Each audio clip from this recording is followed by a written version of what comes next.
और झारखंड कर्मचारी चयन आयोग ने एक बार में रिजल्ट नहीं दिया। सुप्रीम कोर्ट के कहने पर भी पार्ट पार्ट में रिजल्ट दिया।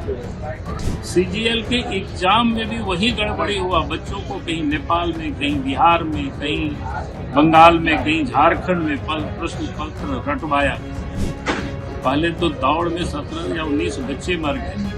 फिर बाद में जो एग्जाम भी कराया उसमें भी घोटाला हुआ। तमाड़ में क्वेश्चन पेपर रटवाया जा रहा था, ये भी पकड़ में आया।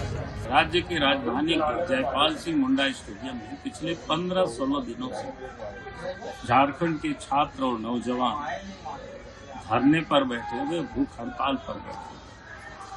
लेकिन सरकार बच्चों को टालते रहे, टहलाते रहे। बच्चों की एक ही मांग है, जेसीसी के द्वारा जो एग्जाम लिए गए हैं जिसमें धांधली हुआ है, जेपीएससी के द्वारा जो एग्जाम हुआ जिसमें धांधली हुआ है, उसकी जांच सीबीआई से होनी चाहिए। और बच्चों की मांग कोई गलत नहीं है। 2023 में 26,000 सहायक शिक्षकों की नियुक्ति का एग्जाम हुआ और झारखंड कर्मचारी चयन आयोग ने एक बार में रिजल्ट नहीं दिया। सुप्रीम कोर्ट के कहने पर भी पार्ट पार्ट में रिजल्ट दिया और आज तक बच्चे बेचारा भटक रहे हैं। पार्ट पार्ट में रिजल्ट देने का मतलब ही होता है सरकार को, यानी उन अपराधियों को बचाना, उन दलालों को बचाना जिन लोगों ने सर्विस को बचाना। सीजीएल के एग्जाम में भी वही गड़बड़ी हुआ। बच्चों को कहीं नेपाल में, कहीं बिहार में, कहीं बंगाल में, कहीं झारखंड में प्रश्न पत्र रटवाया, वहां भी गड़बड़ी। पीजीटी की जो माध्यमिक शिक्षक की नियुक्ति, वहां भी घोटाला, वहां भी रिजल्ट को पार्ट पार्ट में निकाला गया। उत्पाद विभाग में सिपाही की भर्ती में पहले तो दौड़ में 17 या 19 बच्चे मर गए। फिर बाद में जो एग्जाम भी कराया उसमें भी घोटाला हुआ। तमाड़ में क्वेश्चन पेपर रटवाया जा रहा था, ये भी पकड़ में आया।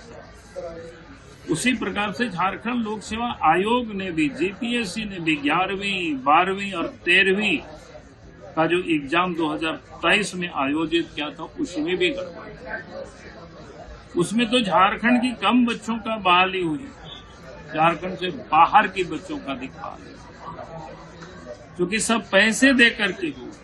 सरकार ने कहा था कि जेपीएससी का मेंस जो एग्जाम होंगे उसकी जो कॉपी होगा बच्चों का, उस सबको ऑनलाइन हम डाल देंगे ताकि कोई भी बच्चे देख सकता है। लेकिन सरकार ने उसे भी ऑनलाइन में नहीं डाला, यानी वहां भी सबको धोखा दिया। और उसी प्रकार से 14वीं जेपीएससी में भी गड़बड़ी हुई। अब छात्र का एक ही मांग है, तो भाई आप सीबीआई से जांच करो। सरकार कह रही कोई गड़बड़ी नहीं हुई है। गड़बड़ी नहीं हुई तो डर काहे को रहे हो, आप जांच कराओ। सीबीआई जांच करेगी, गड़बड़ी नहीं हुई है तो कुछ नहीं दिक्कत है, सबको जैसे तैसे लोग रह जाएंगे। लेकिन जब गड़बड़ी होगी तो फिर उनको दंड मिलेगा, उनको जेल जाना पड़ेगा। उनके अगर गलत तरीके से नौकरी भी प्राप्त किए होंगे तो उनको भी नौकरी से हटा दिया जाएगा। इस प्रकार की घटना पश्चिम बंगाल में हो चुका है। सुप्रीम कोर्ट में मामला गया था और थोड़े मोड़े नहीं, शायद हमको याद अगर होगा तो 26,000 से अधिक कहीं शिक्षकों की जॉब चली गई। तो अगर गलत तरीके से पैसे लेकर के लोगों ने अगर जॉब प्राप्त किया तो उनकी नौकरी जाएगी। जिन लोगों ने इस गड़बड़ी में शामिल हुआ, पैसा लेकर के लोगों को जॉब दिया है, वो सारे लोग भी जाएंगे।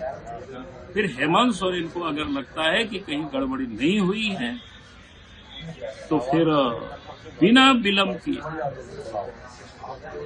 छात्र को, नौजवानों को, झारखंड वासियों को आश्वस्त करना चाहिए कि हम सीबीआई से जांच कराने को तैयार हैं। अगर आप ये वीडियो YouTube पर देख रहे हैं तो हमारे चैनल को सब्सक्राइब कर बेल आइकन दबाएं और Facebook पर देख रहे हैं तो हमारे पेज को लाइक करें।